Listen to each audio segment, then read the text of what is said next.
Soy José, tengo 55 años y desde hace más de una década trabajo como vigilante en un cementerio de la periferia de Ciudad de Guatemala. Mi rutina, como imaginarán, no es particularmente emocionante. Los días se suceden uno tras otro, con el mismo paisaje de tumbas, mausoleos y árboles que mecen sus ramas al viento. Sin embargo, hay algo en el silencio de la noche que siempre me pareció inquietante, como si el aire mismo estuviera cargado de una energía que apenas se puede percibir, pero que está ahí, constante y latente. Recuerdo la noche que cambió todo como si hubiera ocurrido ayer. Era una noche lluviosa y el aguacero había caído sin tregua durante horas. Las tumbas se convertían en pequeñas islas de tierra oscura y fango, y el sonido de la lluvia contra las lápidas creaba una sinfonía sorda y desoladora. Como cada noche, recorría el cementerio con mi linterna en mano, asegurándome de que todo estuviera en orden. Aquella noche, sin embargo, algo se sentía diferente. Al llegar a la zona de las tumbas recientes, sentí un escalofrío que me recorrió la espina dorsal, como si alguien me observara desde las sombras. A pesar del frío y de la lluvia, me detuve, tratando de escuchar cualquier ruido que pudiera confirmar mi sospecha. Entonces lo vi. Una figura se movía cerca de una tumba recién sellada, a unos 50 metros de distancia. Me acerqué lentamente, sin hacer ruido, y enfoqué la linterna. El hombre estaba inclinado, con las manos desnudas, escarbando la tierra mojada con una frenesí casi animal. Lo llamé, pero no respondió, ni se inmutó siquiera. A medida que me acercaba, el haz de luz de mi linterna reveló algo espantoso. Su piel era grisácea, como si estuviera muerto, y sus ojos estaban vacíos, sin vida, como dos cavernas oscuras que no reflejaban ninguna luz. Sentí el impulso de correr, pero algo me ataba a ese lugar, una mezcla de curiosidad y terror. Sabía que lo que estaba viendo no era humano, pero tampoco podía alejarme. Observé cómo el ser sacaba pedazos de madera podrida y telas raídas del suelo, sus manos arañadas y cubiertas de tierra húmeda y lodo. Finalmente, cuando se dio cuenta de mi presencia, se detuvo y giró la cabeza hacia mí. La expresión en su rostro era inhumana, como si me estuviera mirando desde otro mundo, más allá de la vida y de la muerte. Esa noche regresé a mi casa, temblando y empapado hasta los huesos. No pude dormir, las imágenes se repetían en mi mente cada vez que cerraba los ojos.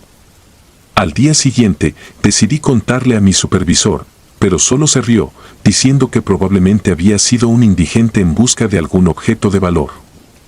Traté de convencerme de que tenía razón, pero en el fondo sabía que lo que había visto no tenía explicación lógica. Las semanas siguientes fueron una tortura. Cada vez que hacía mi ronda nocturna, sentía su presencia, aunque no siempre lograba verlo. A veces, al doblar una esquina, captaba una sombra fugaz o escuchaba un susurro en el viento, un sonido que parecía un lamento lejano. Pero lo peor era cuando, al caer la madrugada, veía de nuevo esa figura escarbando en alguna tumba, siempre en diferentes lugares del cementerio, como si estuviera buscando algo que había perdido. Me volví paranoico. Mis compañeros notaron mi cambio y comenzaron a evitarme. Nadie quería hablar conmigo, todos pensaban que me estaba volviendo loco. Hasta que, una noche, decidí enfrentarme a esa cosa. Llevaba días sin poder dormir y cada vez que intentaba cerrar los ojos, las imágenes de su rostro gris y esos ojos vacíos me atormentaban. Así que, armado con valor y una linterna, decidí que la próxima vez que lo viera, me acercaría lo suficiente para entender qué era lo que estaba ocurriendo. Pasaron algunos días antes de que lo volviera a ver, pero finalmente, una madrugada, cuando el viento soplaba frío y el silencio era absoluto, lo encontré de nuevo, esta vez en la sección más antigua del cementerio, donde los mausoleos de piedra se alzaban como guardianes mudos de siglos de historias olvidadas. El ser estaba inclinado sobre una tumba, sus movimientos eran lentos y casi rituales, como si cada puñado de tierra que movía le acercara a un objetivo más profundo y oscuro. Decidí acercarme despacio, tratando de no hacer ruido, pero el crujido de una rama seca bajo mi pie me delató. La figura se irguió lentamente y giró hacia mí, con una sonrisa grotesca que deformaba sus labios cenicientos. ¿Qué quieres de mí?, le grité, más para espantar mi propio miedo que para recibir una respuesta. El ser no habló, pero dio un paso hacia mí y sentí que el aire se volvía pesado, como si algo invisible estuviera oprimiendo mi pecho. Entonces, lo que ocurrió me dejó helado. Del suelo, justo donde él había estado escarbando, comenzaron a emerger manos. Manos pálidas, esqueléticas, que se movían con torpeza, como si aún recordaran vagamente cómo era estar vivo. Retrocedí, tropezando con una lápida y cayendo de espaldas, mientras el ser y esas manos me rodeaban lentamente. Mi linterna se apagó y quedé sumido en la oscuridad. Sentía el suelo moverse bajo mi cuerpo, como si los muertos mismos trataran de arrastrarme con ellos. Desesperado, cerré los ojos y empecé a rezar, esperando que el horror terminara. No sé cuánto tiempo pasó, pero cuando finalmente abrí los ojos, todo estaba tranquilo. El cementerio, silencioso y desolado como siempre, no mostraba ninguna señal de lo que había ocurrido. Regresé a mi casa al amanecer, aturdido y tembloroso. Las imágenes de la noche anterior no me abandonaban, y sentía que algo se había quebrado dentro de mí. Intenté racionalizar lo sucedido, pero algo en mi interior me decía que lo que había visto era real, y que el cementerio ocultaba secretos que ningún vivo debería descubrir. Con el tiempo, comencé a investigar por mi cuenta, indagando en la historia del lugar y en los rumores que circulaban entre los trabajadores más viejos.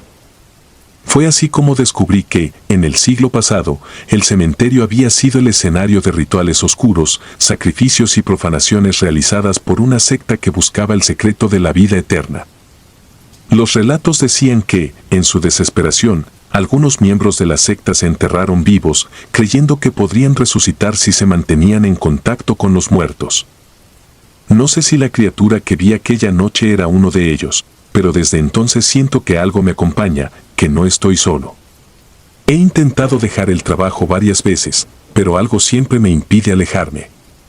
Como si el cementerio me hubiera reclamado como su guardián, no solo de los vivos, sino también de los muertos y de aquellas cosas que habitan en las sombras. He seguido viendo cosas, pero ya no tengo miedo, solo una resignación fría que me acompaña en cada turno nocturno. A veces pienso que lo que me ata a este lugar no es solo el deber, sino una fuerza que va más allá de mi comprensión. Como si yo mismo estuviera condenado a guardar sus secretos hasta que llegue el día en que los muertos decidan que es mi turno de unirme a ellos. Cada noche, recorro los senderos oscuros, sintiendo esas presencias a mi alrededor, sabiendo que están ahí, observándome, esperando. Y aunque ahora me parece que ya nada puede sorprenderme, sé que hay cosas en este mundo que nunca llegaré a entender completamente. Así vivo, atrapado entre la vida y la muerte, sabiendo que el horror que he visto no se irá nunca, y que algún día, tal vez no tan lejano, encontraré mi lugar entre las sombras del cementerio, como una más de esas almas que se perdieron en busca de un secreto que debió permanecer enterrado para siempre. Este es mi relato, tan real como las noches que paso en el cementerio, rodeado de sombras y presencias que parecen cobrar vida en la oscuridad. Soy José, el vigilante del cementerio, y cada noche veo cosas que me hacen desear no haber nacido. Pero también sé que, aunque cuente mi historia, nadie podrá comprender realmente el horror de las cosas que se ocultan bajo la tierra.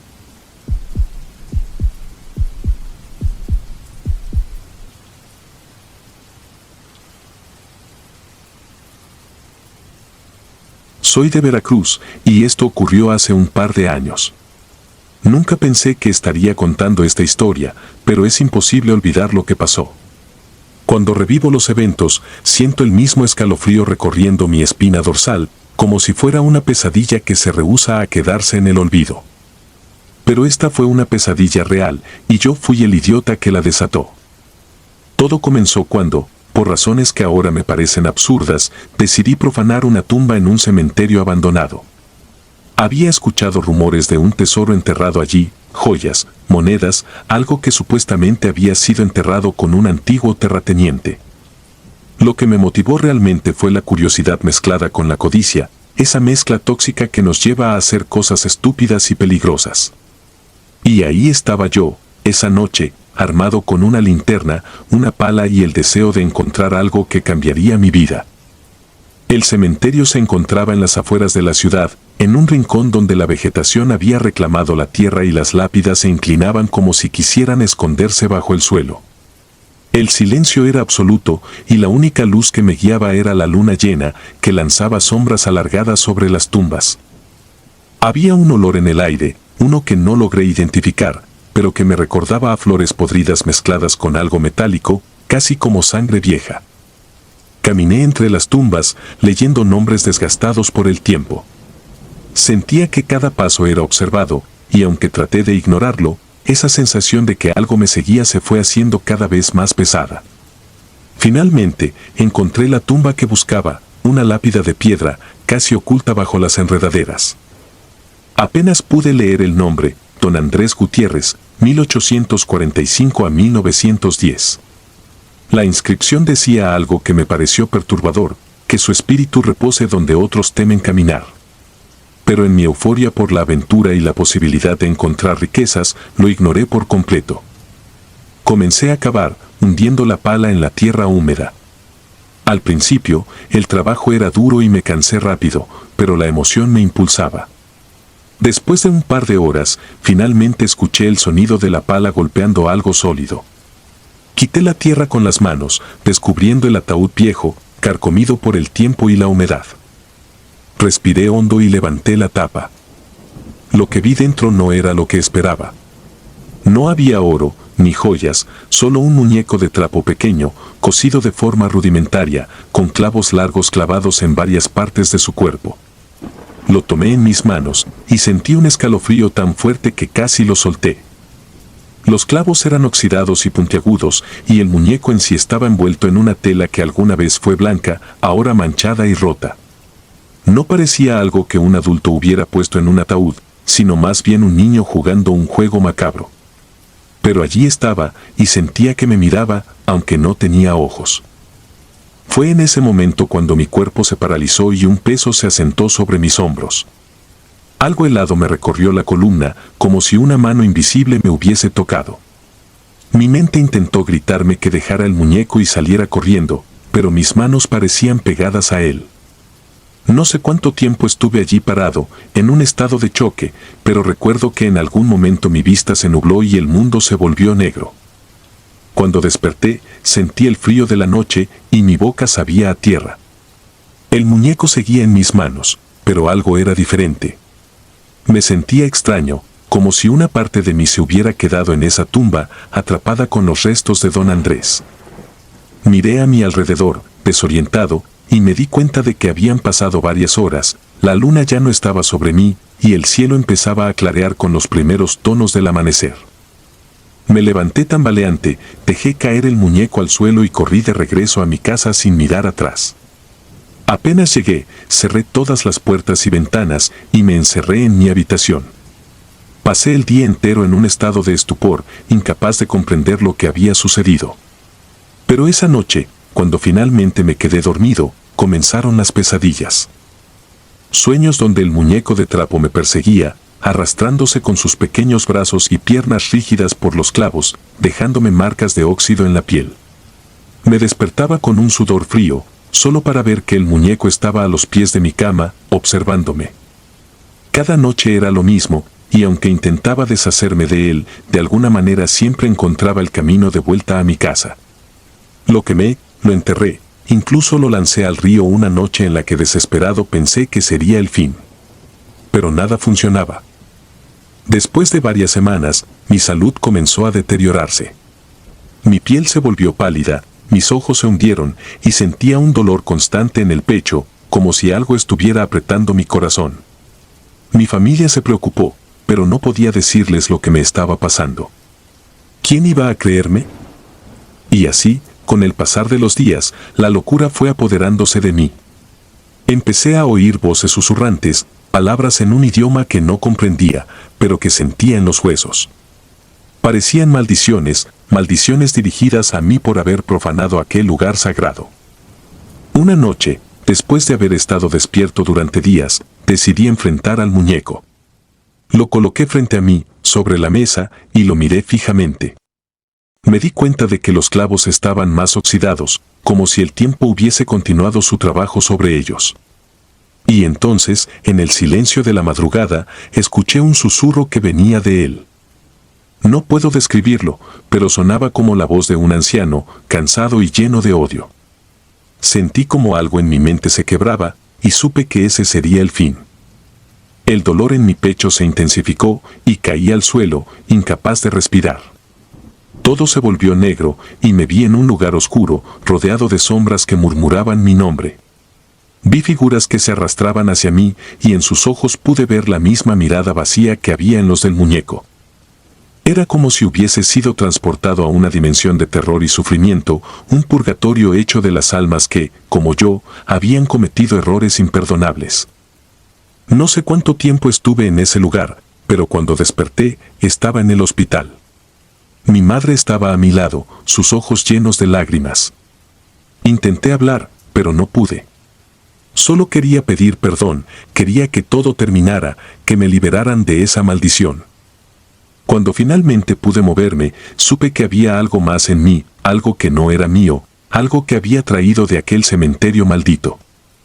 Hasta el día de hoy, siento esa presencia. Algunas noches, todavía veo el muñeco al pie de mi cama y sé que mi castigo aún no ha terminado. Quizá nunca termine, porque algunos pecados no pueden ser perdonados, y el mío fue uno de ellos.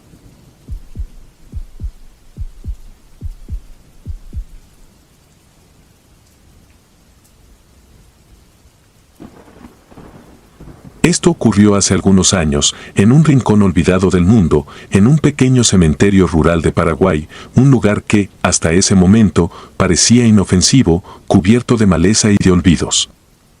Apenas tenía unas cuantas cruces oxidadas, algunas lápidas a medio caer y el constante zumbido de los insectos que volaban entre las hierbas altas y descuidadas. El tiempo había convertido ese cementerio en un pedazo de tierra condenado al abandono, pero había algo en el que, inexplicablemente, me atraía, como si una fuerza oscura me empujara a visitarlo cada noche. Mi nombre no importa, lo que importa es lo que vi y cómo, desde entonces, mi vida cambió para siempre. Me acerqué por primera vez a ese cementerio debido a los rumores que circulaban por el pueblo. Decían que algo extraño ocurría en ese lugar. Nadie quería hablar del tema con demasiada claridad, pero pude escuchar fragmentos de conversaciones, susurros en el mercado y en las pequeñas tiendas del pueblo. Viejos murmuraban sobre cosas profanas, sobre el niño de la Cruz Negra. No le di demasiada importancia al principio, creí que solo eran historias exageradas para asustar a los curiosos. Pero me equivocaba. La primera noche que visité el cementerio fue una decisión impulsiva. Era un miércoles, el aire estaba denso, y el cielo, sin luna, parecía haberse transformado en un pozo oscuro que cubría todo con su negrura infinita. Tomé una linterna, una botella de agua y caminé hasta el cementerio. Al cruzar la verja oxidada que marcaba la entrada, me di cuenta de que el lugar era más pequeño de lo que había imaginado. Las lápidas estaban desordenadas, algunas tumbadas por completo, otras envueltas por raíces que parecían salir de las entrañas mismas de la tierra, como si el lugar intentara devorarlas. Un escalofrío me recorrió la espalda, pero lo atribuí al frío de la noche. Me moví entre las lápidas, leyendo nombres y fechas, viendo la simplicidad con la que se marcaba el paso de una vida a otra. Todo parecía normal, hasta que llegué a la última fila de tumbas, justo en el borde del cementerio. Allí vi algo que me hizo detenerme en seco. A unos metros de mí, estaba el niño. No debía tener más de 10 años, y llevaba ropa desgastada, que colgaba de su cuerpo como si fuera de alguien mucho mayor. No se movía, simplemente me miraba. Pero lo que más me heló la sangre fue la cruz negra que tenía tatuada en la frente, una cruz áspera y descuidada, que parecía haber sido pintada con la misma tierra del cementerio. Mis ojos se clavaron en él y él en mí. Sentí que el tiempo se detenía y algo en mí me gritaba que debía correr, pero no pude. Era como si una mano invisible me sujetara a ese lugar, forzándome a contemplar aquella visión. De repente, el niño desapareció entre las sombras, como si nunca hubiera estado allí, y yo, temblando, volví a casa sin decir una palabra. No podía dejar de pensar en lo que había visto. Esa noche no dormí, y al amanecer, fui al mercado, esperando encontrar alguna pista, algo que me explicara qué era ese niño. Pregunté a algunos ancianos, pero solo me miraron con recelo, como si ya supieran lo que había visto. Uno de ellos, un hombre de cabello blanco y mirada apagada, finalmente se atrevió a hablar. «Lo has visto, ¿verdad? Ese niño, él no es de este mundo. Es el resultado de una profanación». No entendí lo que quiso decir, pero su tono me perturbó profundamente. Me contó que, años atrás, un grupo de hombres había profanado una tumba antigua, buscando quién sabe qué tesoros o secretos oscuros. Uno de esos hombres, según la leyenda, era un brujo que practicaba rituales con la sangre de los muertos y que, al profanar esa tumba, desató una maldición sobre el cementerio. Se decía que, desde entonces, el espíritu del niño aparecía en las noches como un vigilante que custodiaba la paz que le habían robado. Las semanas siguientes fueron una tormenta en mi mente. Cada noche volvía al cementerio, esperando verlo de nuevo. No podía resistirlo, algo en mí se había vuelto adicto a la presencia del niño y al terror que me producía.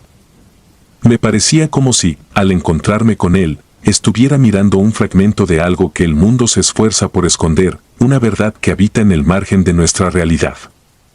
La tercera vez que lo vi, fue diferente. Esa noche, la niebla se cernía sobre el cementerio, envolviendo cada lápida en un velo fantasmagórico. Caminé por los pasillos de tierra, notando que cada paso parecía más pesado que el anterior, como si algo me empujara hacia el suelo. Y entonces, entre la niebla, lo vi de nuevo. Esta vez, no estaba solo. A su lado, una figura adulta, delgada, con los ojos hundidos y piel tan pálida que casi podía ver a través de ella. La figura tenía la misma cruz negra en la frente y estaba de pie detrás del niño, como un guardián sombrío. Su mirada era fría, y aunque no se movió ni un centímetro, sentí que algo en su presencia era profundamente incorrecto, como si su existencia misma fuera una burla a la vida y a la muerte. El niño levantó la mano y señaló hacia mí. No hizo ningún sonido, pero entendí su mensaje. Tenía que irme. Di un paso atrás, y en ese instante sentí que algo me sujetaba el tobillo. Miré hacia abajo y vi una mano saliendo de la tierra, huesuda y amarillenta, que me sujetaba con fuerza. Tiré con todas mis fuerzas, pero la mano no me soltaba. Sentí como el pánico me invadía, hasta que finalmente logré liberarme y corrí hacia la salida. Tras aquella noche, decidí que tenía que enfrentarme a aquello. Algo me decía que, si no lo hacía, nunca podría escapar de la maldición que parecía seguirme. Esa vez no llevé linterna, solo una vela y una navaja, como si aquellos objetos pudieran protegerme de algo más allá de la comprensión humana. Al llegar al cementerio, me arrodillé frente a la tumba del niño. Había investigado y encontrado su nombre, Juanito, fallecido hace más de 50 años, aunque nadie parecía recordar cómo ni por qué. La cruz en la lápida era diferente, marcada por símbolos extraños que no había notado antes. Sentí una presencia a mi espalda y, al darme la vuelta, allí estaban el niño y su guardián. Cerré los ojos y murmuré una oración, aunque en el fondo sabía que no serviría de nada. La figura adulta avanzó hacia mí, y entonces, lo entendí. Aquel no era un protector, era un ejecutor. Era el brujo del que me habían hablado, y el niño, su prisionero. No tuve tiempo de reaccionar antes de sentir sus manos alrededor de mi cuello y la sensación helada de la muerte envolviéndome. No recuerdo cómo logré escapar esa noche. Solo sé que me encontraron a las afueras del cementerio, inconsciente y cubierto de tierra. Desperté en el hospital, con el cuerpo marcado por arañazos y cortes que no sabía cómo había recibido. Intenté contar lo que había visto, pero nadie me creyó. Me trataron como a un loco, un demente que había perdido la cabeza en un cementerio abandonado. Desde entonces, vivo atormentado. No puedo dormir sin ver esa cruz negra, sin sentir el peso de esa mirada fría y vacía. No sé si el niño sigue allí, si aún custodia su propia tumba, o si el brujo ha encontrado otro incauto al que atormentar. Lo único que sé es que, desde aquella noche, he sentido como una oscuridad se ha asentado en mi alma, como si un fragmento de ese cementerio se hubiera quedado dentro de mí. Ya no soy el mismo. Cada vez que cierro los ojos, veo al niño, quieto, inmóvil, mirándome con sus ojos apagados y esa cruz que parece arder en la oscuridad. Y entonces me doy cuenta de que nunca podré escapar. Soy prisionero de esa profanación, de una maldición que ni siquiera yo puedo comprender. Porque, a veces, cuando crees que el horror se encuentra en las cosas que vemos, descubres que lo verdaderamente aterrador es lo que llevamos dentro, lo que dejamos que nos consuma.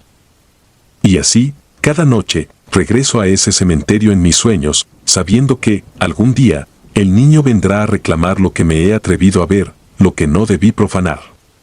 Y cuando eso suceda, sé que finalmente entenderé lo que significa ser verdaderamente condenado.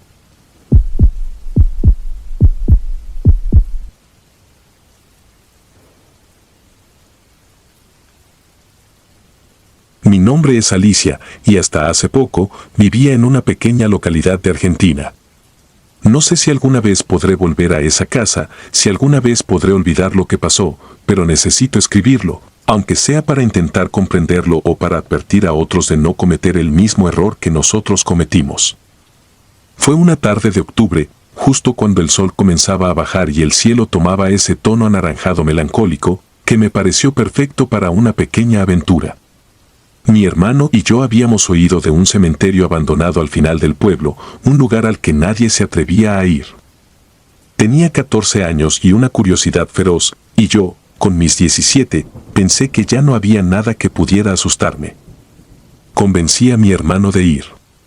Fuimos a pie, con linternas en mano y mochilas con un par de provisiones, por si nos demorábamos. El cementerio estaba justo donde la gente decía, envuelto en una calma espectral. Lo rodeaba una verja oxidada, y la mayoría de las tumbas estaban cubiertas de maleza.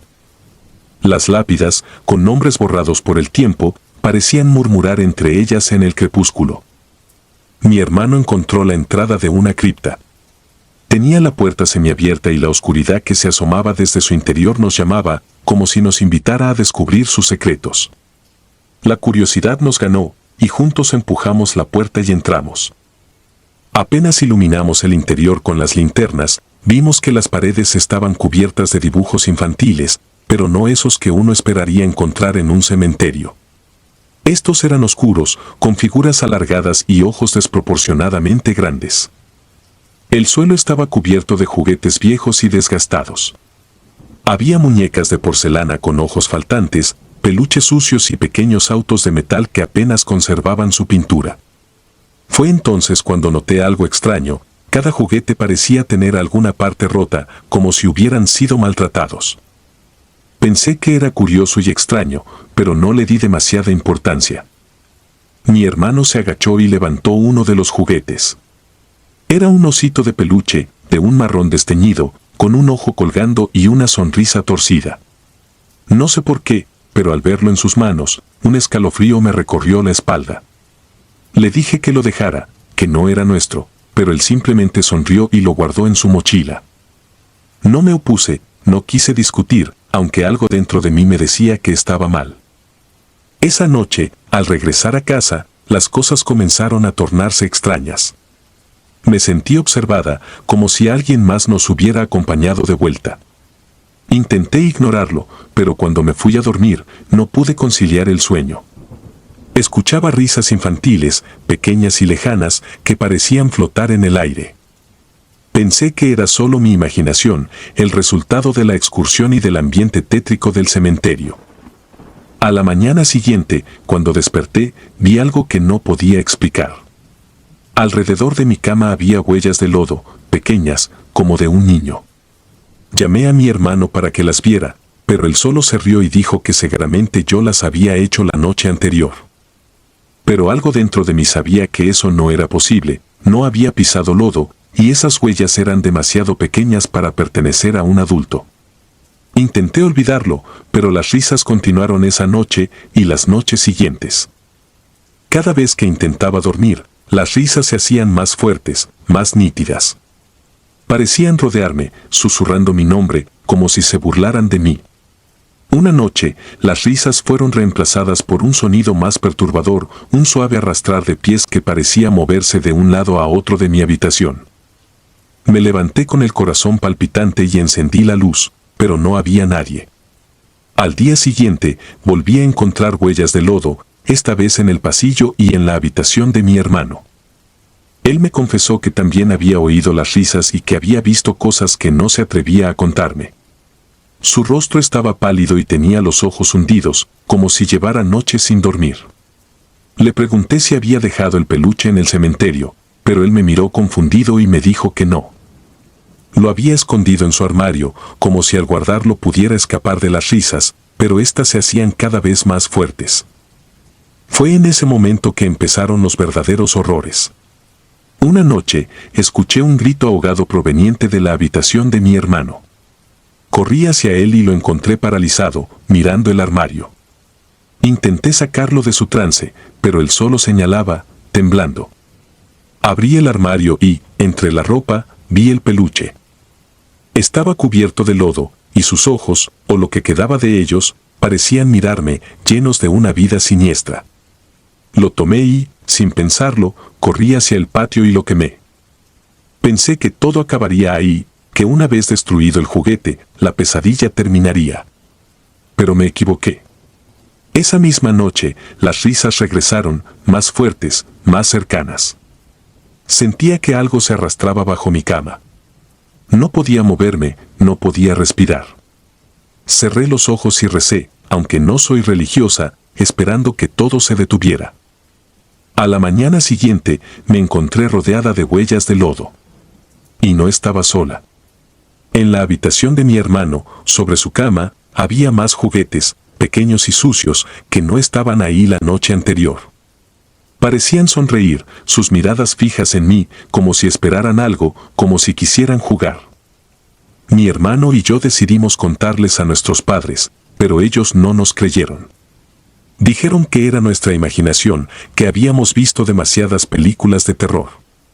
Nos mandaron a dormir, pero en el fondo sabía que algo oscuro nos había seguido desde aquel cementerio.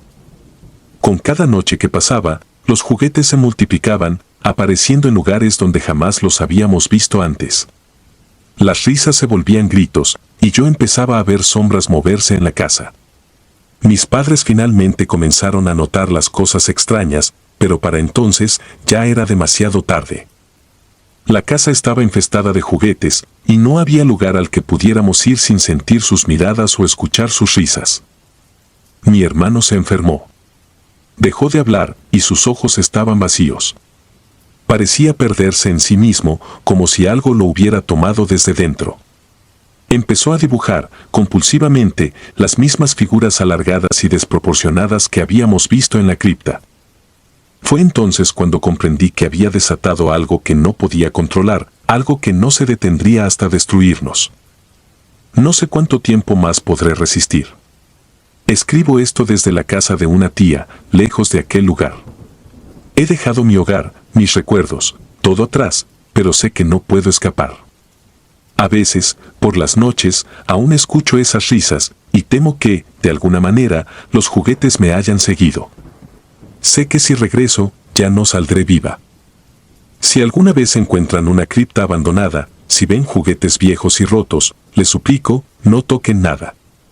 No se lleven nada. Porque, aunque parezcan inofensivos, esconden secretos oscuros, y a veces, es mejor dejar los misterios en paz.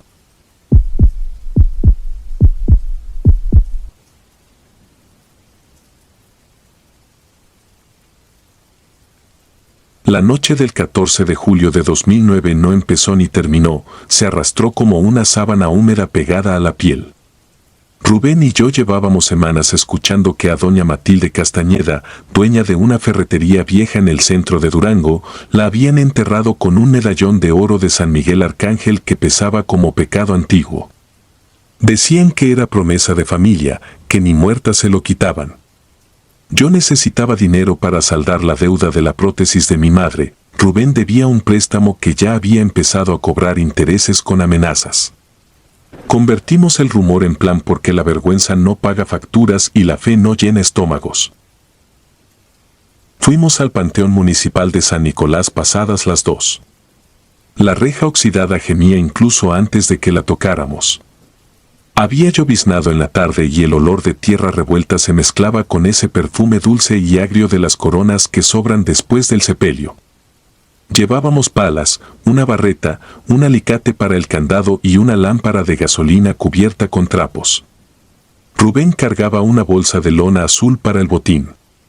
Acordamos que ni una palabra más de la necesaria. Los muertos no oyen, pensé entonces. ¡Qué idea tan inocente! La tumba de doña Matilde estaba todavía fresca. Mármol barato, letras doradas mal pintadas, la fecha de entierro del mediodía anterior. Sentí un sabor de cobre en la boca cuando hundí la pala. La tierra húmeda se dio con un sonido blando, como si respirara. Hay ritmos que se aprenden a los golpes, levantar, girar, lanzar. 12 paladas y el sudor ya me corría por la espalda. A cada golpe, un eco sordo se propagaba bajo nosotros. Al volver en silencio, parecía decir mi nombre sin vocales. No era viento. No eran insectos. Era presión. Pegamos en madera. Astillas oscuras de pino barato, barnizado a medias. A Rubén se le afilaron los ojos como a un perro que huele carne. La barreta crujió en la bisagra y el cajón abrió con ese sonido espeso que no es del mundo de los vivos. El olor me dobló. No llevaba ni un día, así que la cara aún guardaba el contorno de la señora, labios quebrados, párpados amortajados por las manos del maquillista, la piel tensa como plástico mal estirado. Sobre el esternón descansaba el medallón, grande, labrado con un San Miguel que parecía estar a punto de desprenderse de la chapa para clavar su espada en alguien. La cadena apretaba el cuello hinchado. Rubén metió la mano primero. La luz de la lámpara rebotó en el relieve del santo y se deformó como si el metal hubiera bebido brillo. Al tocar la cadena, sentí en los dientes una vibración finísima, un zumbido que no era sonido sino electricidad vieja recorriendo hueso. El broche se dio sin pelea. La cadena cayó con un peso que no correspondía a su tamaño. El frío del oro me quemó la palma. No me pareció extraño hasta que vi que el medallón estaba limpio, sin rastro de la humedad del cajón, como recién pulido mientras el resto del cuerpo empezaba a ceder. Cerramos el féretro con torpeza. Quise cubrir de nuevo la fosa, pero el suelo ya no era el mismo. La primera paletada volvió sobre mis botas en forma de lodo espeso, como si la tierra tuviera dientes. Apreté los labios. No pensé. Trabajé. El zumbido creció dentro de la cabeza hasta convertirse en una línea continua. Las cruces a nuestro alrededor perdieron contorno. Por momentos, el panteón parecía extenderse hacia atrás y encogerse hacia adelante. Caminos que yo conocía se curvaban como si alguien los doblara con las manos.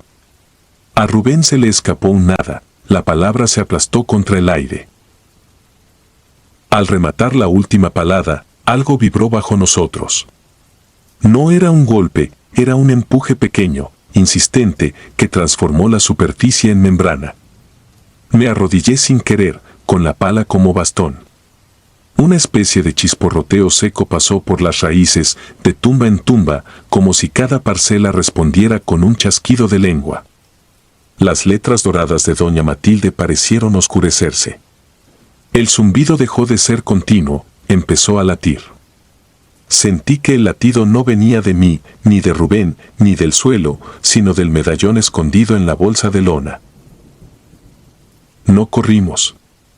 Caminamos rápido hacia la reja, midiendo las sombras. Los nichos jugaban a repetirse, el de la Virgen descolorida apareció 3 veces a la izquierda cuando solo debía estar una. El muro perimetral se alejaba como si nos tuviera ley. El candado que yo había aflojado por la tarde nos esperaba cerrado con un hierro más grueso. Rubén buscó el alicate en el bolsillo y sacó, en cambio, la bolsa con el medallón. Lo vi palpitar. No luz, no calor, sino pulsación que arrugaba el aire alrededor como la onda de una piedra cayendo en agua. Se escuchó entonces un roce leve, uña sobre cemento, al otro lado del muro. No miré. El olor cambió, se volvió metálico, a sangre vieja. El zumbido latió más rápido. El medallón, aún dentro de la bolsa, tiró hacia la reja como si lo llamaran con un hilo. El brazo de Rubén se estiró sin su permiso. Le sujeté el codo. Sentí un frío viscoso resbalar por mi antebrazo, un limo que no estaba allí pero que dejó la piel helada. La lámpara se apagó sin extinguirse, la llama siguió ahí, inmóvil, sin calor. Y en esa oscuridad que no era total, un murmullo coral ocupó todos los huecos. No vi rostro alguno. Vi, en cambio, la forma de la noche presionando contra los barrotes y dejando un tenue dibujo de manos hundidas en el metal. El hierro chasqueó, se agrietó como pan viejo y dejó caer una lluvia de óxido. Rubén se echó hacia atrás. La bolsa se le abrió de un tirón, la cadena asomó como una lengua húmeda. El medallón cayó entre sus botas y el suelo lo sostuvo, negándose a tragarlo. Un segundo con la respiración suspendida. Luego, la tierra se alzó en un pequeño montículo que se pegó al medallón como si lo chupara. Las hormigas salieron en fila perfecta, rodeándolo. No pensé. Metí la mano y lo arranqué. El frío atravesó las falanges. Apreté tan fuerte que sentí las marcas de los eslabones mordiéndome la piel. El latido se clavó en mi propio pulso hasta confundirlo. Di 3 pasos hacia el muro y lo lancé por encima. No llegó al otro lado. Quedó suspendido a mitad del salto, como si un cordel invisible lo sujetara. Desde el fondo del panteón vino un golpe grave, después otro, en ráfagas que no se parecían a nada vivo. Rubén se tambaleó y cayó hacia atrás, partiendo el occipital contra un ángulo del mausoleo contiguo. El sonido seco del hueso me atravesó. Lo tomé por los hombros. Su respiración era un estertor caliente salpicado de burbujas. La bolsa de lona se había quedado prendida en la cadena, tiré de ella y sentí que algo me devolvía el tirón desde el otro lado del aire. Una bruma baja se formó cerca de nuestras piernas y trepó, densa como leche en café. De pronto, los nombres en las lápidas se invirtieron, las fechas se apilaron sin sentido y los epitafios se volvieron amenazas. Entendí, sin razonarlo, que nada de eso tenía que ver con ver o creer, era pertenencia. Estábamos tocando algo que conservaba su título en la tierra. Hice lo único que me quedaba, hundí las manos en el barro hasta los nudillos, abrí espacio con la desesperación de un animal atrapado y apreté el medallón contra esa boca de lodo. La tierra lo aceptó. No lo tragó, lo poseyó. La vibración me soltó los dientes. La bruma retrocedió, replegándose hacia los pasillos de nichos como si un imán la recogiera. La lámpara volvió a tener calor. El candado no se abrió, pero el muro dejó de alejarse. Cargué a Rubén como pude, lo arrastré hacia un tramo más bajo, trepé, resbalé, me abrí la palma. Caímos del lado de la calle en un torpe derrumbe. No recuerdo cómo llegamos al hospital ni quién llamó. A Rubén lo declararon muerto por traumatismo craneoencefálico. Nadie mencionó nada raro. El celador del panteón juró que la reja amaneció en su sitio y que ninguna tumba había sido tocada. No encontraron la bolsa de lona, ni las herramientas, ni rastro de nuestras botas en el barro. Doña Matilde siguió enterrada con honores y su familia pagó otra misa. En la funeraria, la administradora me dio un café aguado y me dijo, sin decirme, que me alejara. La primera noche en casa desperté con las uñas negras, llenas de tierra fresca. Debajo de la cama había pequeñas bolitas de barro como lágrimas secas. En la pared, a la altura de las rodillas, quedaba una mancha que olía a humedad de bóveda. Me lavé hasta pelarme los dedos. Dormí con luz. No sirvió. La segunda noche escuché el golpeteo de algo al otro lado del tabique, lento, como si contaran paletadas. La tercera, el zumbido volvió, apenas perceptible, pero constante, clavado en la comisura de los dientes como si adentro de mí hubiera un diapasón que nadie dejaba de rozar. Desde entonces evito pasar frente al panteón. Evito cruzarme con funerarias. Camino por el lado del sol aunque me queme. No he contado esto en voz alta porque hay relatos que al pronunciarlos vuelven a juntar las piezas de lo que uno intentó romper. Pero cada 14 de julio, a las 2:05, la pared de mi cuarto exhala ese aliento frío de bóveda, la pintura suda, el piso se ablanda un poco, y bajo la cama escucho un roce atento, paciente, la lengua de la tierra buscando la llaga.